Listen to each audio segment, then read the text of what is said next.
Marine et Alexandre sont 2 comédiens professionnels. 2 jours par semaine, ils rejoignent le Centre régional de lutte contre le cancer, l'Institut Gustave Roussy, situé à Villejuif.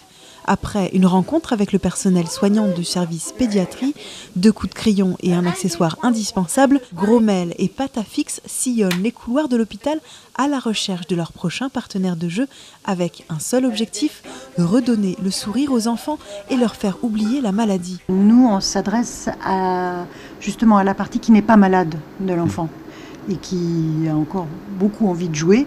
Et effectivement qu'on retrouve la possibilité de jouer avec les parents.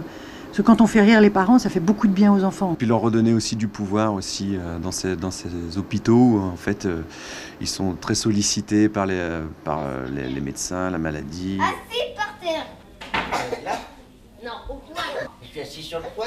Tu es assis sur celui qui est assis dans le point. C'est de l'improvisation à chaque fois. C'est-à-dire qu'on n'arrive pas avec des spectacles tout préparés. On essaie vraiment de s'adapter à l'âge, à l'ambiance de la chambre, à tout un tas de jeux. C'est pour ça qu'on a des transmissions avant, pour savoir quand on arrive, comment va l'enfant. Enfin, aussi bien physiquement que parfois aussi moralement.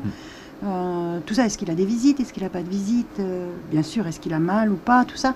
Mais on essaie vraiment de s'adapter à chaque fois. On doit jouer aussi avec les contraintes de l'hôpital en termes d'hygiène et tout ça. Donc en fait, tout ça, c'est assez spécifique, mais une fois qu'on l'a intégré, on arrive à jouer avec. On travaille vraiment en lien avec les soignants.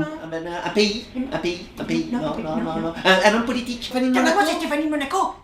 Les clowns apportent un petit sourire quand les enfants ne vont pas bien. Quand je la vois sourire, ça me réconforte. C'est sûr que c'est une journée pas très rigolote pour elle. Et de voir ces petits clowns, ça la fait beaucoup sourire et elle aime beaucoup les clowns. Le nez rouge, c'est quelque chose qui lui plaît et du coup, c'est très sympa. Oui, c'est vrai, ils sont un air de famille. L'Institut Gustave Roussy fut le premier en date à ouvrir ses portes aux clowns du rire médecin. 26 ans plus tard, l'association est présente dans 46 services pédiatriques à travers la France et compte plus de 100 comédiens clowns professionnels et de nombreux bénévoles pour apporter un peu de légèreté aux familles le temps d'une visite.